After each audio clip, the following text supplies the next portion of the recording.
And we are back. Welcome to Rankable episode 25. I'm your host, Jared Thomas, Senior Account Executive at iPullRank. Today, we have a special guest, man.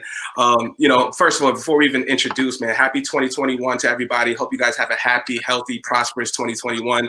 It's 2020 vibes are creeping in, especially with yesterday.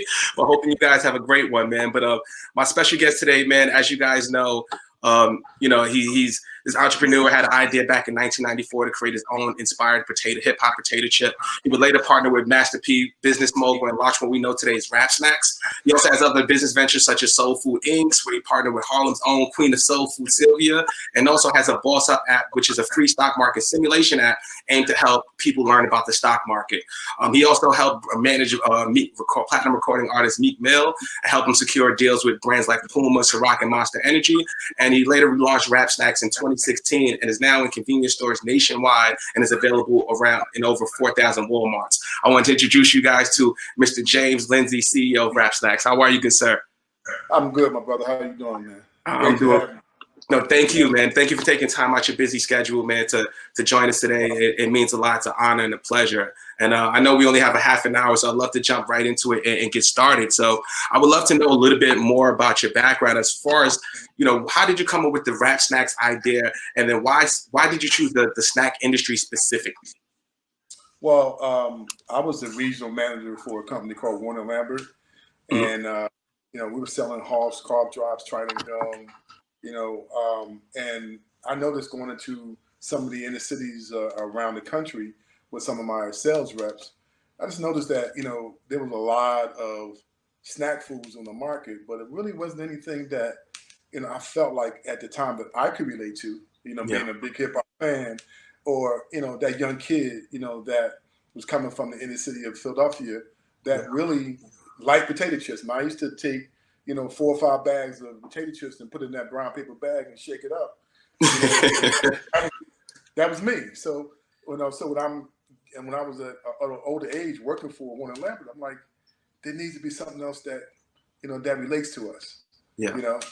And started to get those ideas, and that night I couldn't get it off my mind, and I just got up like 3 o'clock in the morning and wrote down RapSnacks on a piece of paper, wow. And it was almost like it was this guy giving me an idea, like, yo, my brother, this is what you should be doing for the rest of your entire career. Is create a snack food company. Didn't know how to do it. Woke up that next morning and said, let me research, who can make a chip for me. And I called a company called Nibbles and Gibbles, okay, which is about an hour and a half outside of Philadelphia. I was living in New Jersey at the time, like 15 minutes outside of Philly. Mm. And a gentleman named Bob Fulner answered the phone. And he was like a white guy, probably like 65 years old, knew nothing about hip hop. Oh, hell. I'm talking to this guy. I'm like, I got an idea. He said, what's the idea? I'm like, I want to start a company called RapSnacks. And he was like, tell me more. I said, yeah. I said, I just think the culture is going to eventually, dictate a lot of different brands in the future. Yeah. And he said, Jim, he called me Jim. He said, I think that's a great idea. So as I think back on that, I'm saying to myself, like, this is a 65-year-old white guy, knew nothing about hip hop, mm-hmm, but he got the idea. I said it was just something that was supposed to be at the time. Supposed to happen. Yes, absolutely. So that's amazing, man. So I'm curious. I know we spoke about it a little in the green room, right? So besides your love for potato chips, and I think RapSnacks could have worked on anything. Could have worked on Rap Soda. Could have worked on Rap Pretzels. Like, so why specifically the snack industry, especially when there's brands like Lay's that control a huge market share, right? So what are some of the challenges going against brands like those traditional brands like Lay's? It was a huge challenge, number one, because when I started doing my research on the industry, I noticed that they own about 85% of the business. It was a $540 billion business on a yearly Crazy. Average. And as minorities in this country, we represent less than 1% of that business. Mm-hmm. So I felt like the upside was just tremendous. And I just had to find a way to approach the marketplace where people would pay attention to me, number one, and create trial and be able to taste the product. Because I always felt like, and I still feel like that today, that they can't make snack foods for people that want seasoned product.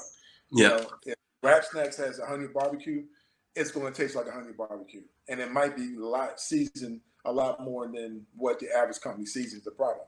It's just like, Yeah. you know, you're going to another part of the city and somebody making, you know, some fried fish for you, and it's bland.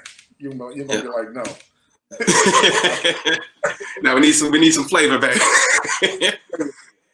You know, so, you know, I always felt like that was the advantage. There still is the advantage that we have, is that we know, you know, how to create the flavor that, you know, people want. It's not just black people. You know, it's new millennials. They want flavor. They want to be able to hit where, like, it tastes a, you know, honey jalapeno potato chip. They want, like, it got to taste like that. It's not, you're not gonna buy it again. You know, so when, you know, if I go out in the marketplace and my product is not flavored right, I'm a nice guy normally. But if I taste that and it's not right, it's not gonna be nice. Hey, man. I'll definitely give you credit, man. I tried. I think the first one I tried was in a bodega, like early 2008 or 2009. I think it was the Fabulous chip. So I had that. I saw it in the store, and I'm like, damn, man, it's a cool idea, man. Tried it, loved it, and I tried the what's the name yesterday, the Migos sour cream and ranch. I ain't gonna lie, you got Lay's there. I ain't gonna lie to you, fam. You got Lay's beat by a mile there, right? So, so as you were developing the flavor profiles, you were doing your research. You know, you obviously knew the audience because you had the market experience selling to our demographic specifically. But I'm curious to know, like, what was the conversation? How did you get in touch with, you know, business mogul Master P, and what was that conversation like when you shared your vision, your dream with him, and what took place there? Well, you know, during the time I got to deal with Universal, Universal was putting their artists on the bags, and actually I got them to pay me money to put the artists on my bags. You know, which is kind of unheard of at the time. You know, because I was replacing their budget that they had for the posters. I'm like, you guys are spending that money, and people are tearing your posters down. You can be on my chips every day, and people are going to see it. And you can track it. By the way, you're right. We can track it. And by the way, that budget you got, I need that. You know, that was something that was, pretty interesting at the time. You know, so Master P had his label at the time at Universal, so they put P on the bag and some other artists that he had. And then he called me up one day. He said, "Man, my wife said, man, I should get in contact with you." He said, "This is a hell of an idea, man. I like it, man." I said, "Well, thanks, man. You know, stay in touch and what have you." So, you know, at that time, that sparked up a relationship because, you know, me and P are basically, I can say he's like he's like a brother from another mother. Yeah. Me, because he's always been a guy that, you know, he's always done what he said he would do, first and foremost, and I've been the same way with him. You know, so we've established a relationship first and foremost before business ever happened, because I want everybody to know that. You know, absolutely. So going forward, you know, I just felt like he was a great asset, you know, to the company, you know, and I offered him, you know, a deal, you know, to come on, you know, as being a partner for the brand, right? Yeah. And meanwhile, you know, I've worked on stuff for him, you know, for the things that he wanted to do, and currently, you know, we're doing, you know, the Uncle P's cereal together, we're doing the Uncle P's rice together. You know, basically the icon noodles, you know, all that stuff, you know. So, you know, we always say that, you know, we're a great team because I allow him to do what he do best, and he allows me to do what I do best, you know. And we hold each other accountable, number one, and we push each other. You know, he'll tell you that, you know, he'll come into me with a whack idea, and I'm like, P, that's not gonna work. That's super important there in itself, right? Just being honest and having that relationship, being transparent. Like most people, especially P, I would assume he has, you know, people would be, yes, man, it's P. Yo, you got an idea, P. Who the hell am I to tell you you're wrong? You know what I mean? Yeah, you know, it don't work like that over here. I mean, we're like, you know, I'm one of them guys. I'm a stickler. You know, if I put a product out there in the marketplace, it's got to be right, because I know that we got to be 10 times better than what the other products in the marketplace is. Absolutely. So we can't make no mistakes, and it got to be on point. Absolutely. I think the brilliant strategy that you had, man, like I said, is the fact that you went to Universal Media Group, a CPG product, right? They have all these artists, and then you knew they had a problem, right? You knew that they were spending money on billboards and traditional media, and they had no way to track it. They have no way to say, hey, these are how many eyeballs we got. People are tearing the posters down. And then you gave them a tangible way to promote their artists and also help yourself by growing the brand, which I think is just absolutely brilliant. So like I said, I think you could have done this on any product. And that's like that's amazing to me. And I'm curious to know too, being that, once you started, like what is the process of selecting your flavors and what criteria do you use when selecting an artist who should be featured? So the criteria is that, we have like a vault of this different flavor profiles that we develop, and I'm a hip hop fan, so I follow a lot of these artists' careers. I'm looking at them before they even get to where they're at most of the time. So I kind of relate some of the flavor profiles to the personalities. When we did the Louisiana Heat, it was Boosie. Louisiana, and he brings the heat all the time. So it was Louisiana Heat. It's just stuff like that. This stuff that we connect to them. That we feel like people are going to, on like it's almost like it's not said, but if you know their brand. Okay, this fits them. Like we did a new Porskin with Cardi B, and I knew that she loved Porskins, and we've never done Porskins before. I didn't have no intentions of doing Porskins, but Walmart came to me and said, James, the Porskin market is going pretty fast, and we love what RapSnacks is doing at Walmart. Would you consider doing that? So we got to the marketplace. Absolutely. And then plus you also had the relationship with Cardi to know that, right? Like most brands wouldn't have that intimate interaction with Cardi to say, look, I know she likes Porskins. Now if I could put a good flavor on this thing and we can expand this and help her brand as well, like it's a win-win, man. You can't beat that. And I'm curious, like sorry not to cut you off. No, you good. Me knowing the people around her, that's established relationships, not only with the artists, but established relationships with her team that some of the things that ordinarily other people would know, that would help, you guys do business, and make the business more effective. Absolutely. I preach this all the time on LinkedIn, brother, because that's the channel I use to kind of get my content out there and get my brand out. And I stress this all the time.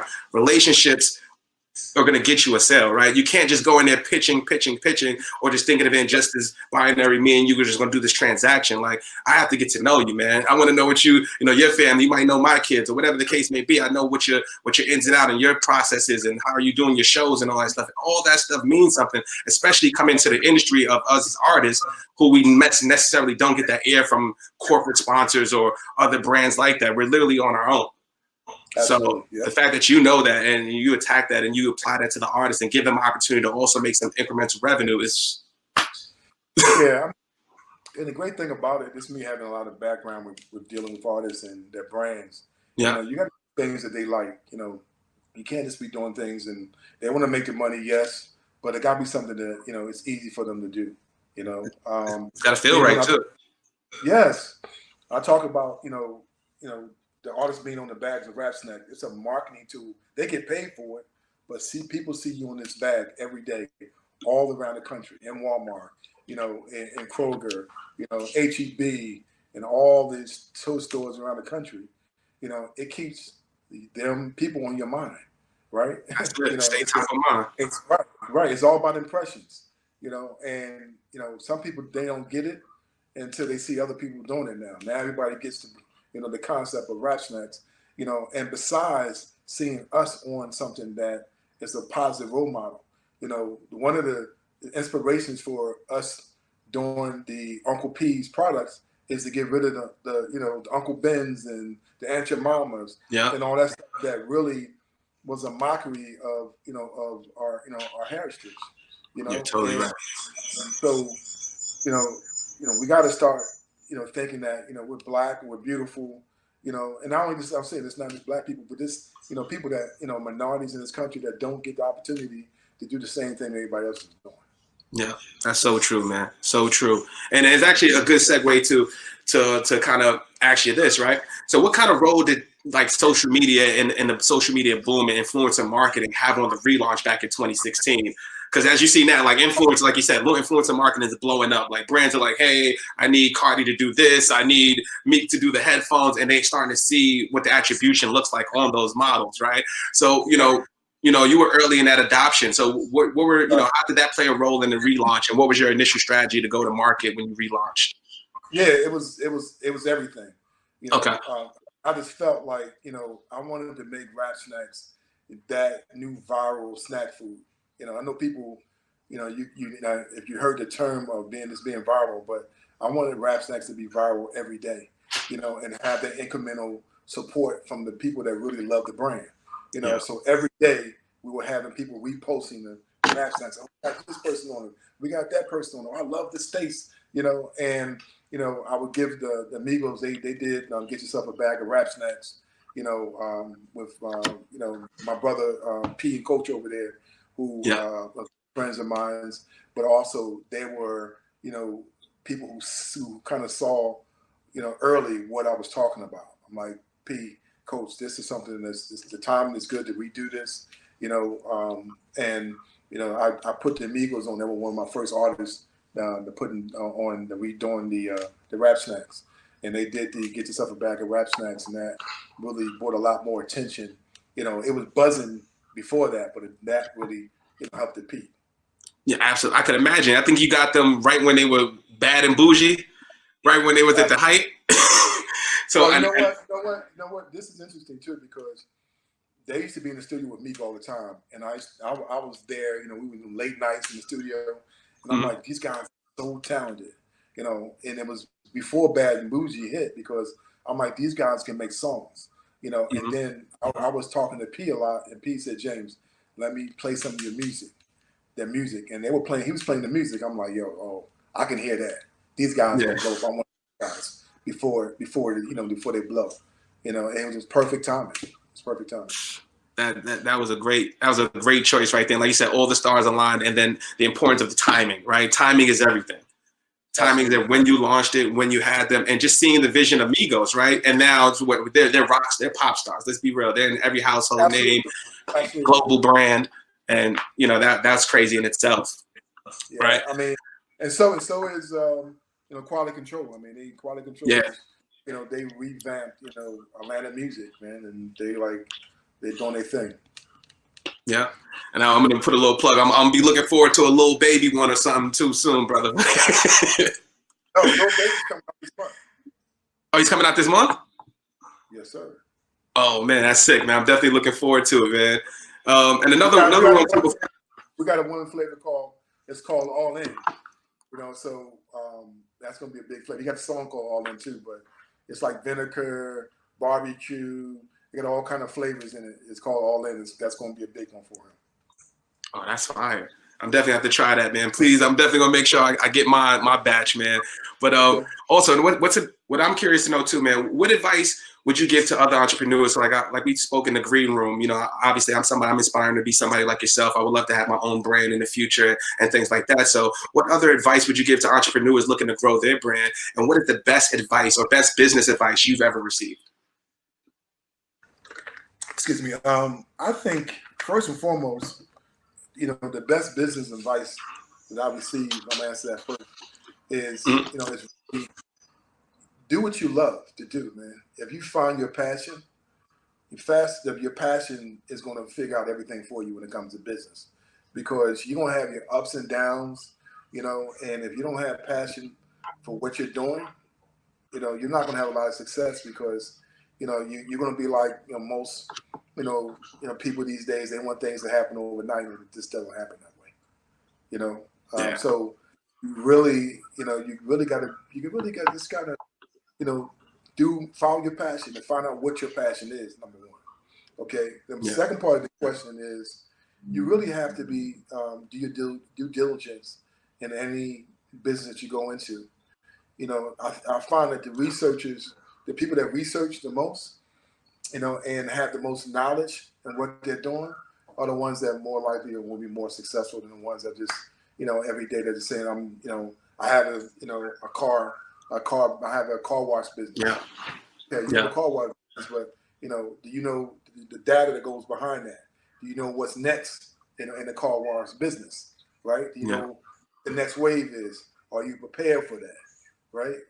There's Exactly. so different avenues that comes to really starting your business, and being successful in your business. It's a fine line. Absolutely. Like you said, the research is everything. Kind of goes to a good analogy I would use is like Floyd Mayweather being the best boxer, right? He's the best boxer because what he does in the gym. You know what I'm saying? And that's similar to what you say. You have to go into it. And I think most entrepreneurs, nothing struggle with one failure, right? Nobody wants to fail, and everybody, kind of second guess themselves in those type of situations, and then really like just betting on themselves. Like you said, like some people don't even know what the research entails. Like for somebody like me who may not have a business background, but I have an extensive marketing background, like what does that research look like?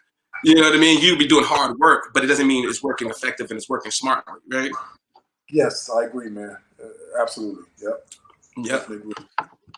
Yep. And I also want to do something like I want to do a little something like a rankable speed round. But I'm willing to take some time. If anybody from the crowd, anybody want to ask a question, I would love to take this time to get your questions in, and then we'll do a speed round, and then we'll get it going. Yes. All right. And while we're waiting for that, so what's next for RapSnacks, man? So what are some things that we could look out for? What are some things that we could champion and really keep our eye out for? So, we felt like, RapSnacks, like you said earlier, we can hit a lot of different marketplaces. I mean, we've been very successful in the noodle business. I looked at that business. I'm like, wow, you got these Oriental flavors that they're feeding the culture.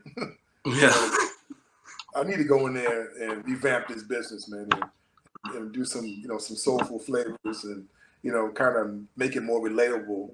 It was always a meal that was cheaper, but we sell ours for a premium. We sell this as much, or this is fast and other ones sell, and it just tells you right then that people want flavor over something that's cheap. Yeah. But we're going into the mac and cheese business. We're going into the energy drink business. We're going into the to the lemonade business. Strawberry, mango, lemonade, all the flavors that you never had before. Fruit punch lemonade. Strawberry watermelon lemonade. There's all the tests. That's sick. We're gonna give it to you guys. And anything that goes with snack foods, we're going to be in that marketplace, pretty soon. That's amazing, man. I'm definitely gonna be looking out, man. I think the mac and cheese. I'm curious to like with the noodles though, right? Because I think the biggest thing that separates your brand is like you're choosing markets that are just due for disruption, right? Like we've had Velveeta and Kraft for how long, right? We've had Lay's for how long, right? And like you said, those flavor profiles and what you bring to the table is really what separates the brand. And then I'm seeing people I know and love, right? I can stream their music, I listen to Cardi, I listen to Meek, and these people, and like the fact that you can do that, I think that separates, and that's going to give you a competitive advantage moving forward. And there's going to be no way they're going to be able to compete besides their just name. Yeah, I mean, they compete. I mean, in certain ways, like people don't know, like there's a ways where they block you, where they buy the shelf out and influence, at different markets and what have you. But the people always speak, for what they want in those stores. So it's a gradual progression. But the key of it is that you can disrupt those markets, but again, you got to make that product 10 times what's better than what's out there in the marketplace. And I've always had a blessing to know flavor profiles and know that low. But this don't taste like somebody would eat it. I'm not going to have nobody else eat it like that. So, I've been very, very blessed to have that ability to, distinguish between something that tastes good and something that I wouldn't eat again. Yeah, that's real, man. I appreciate it, man.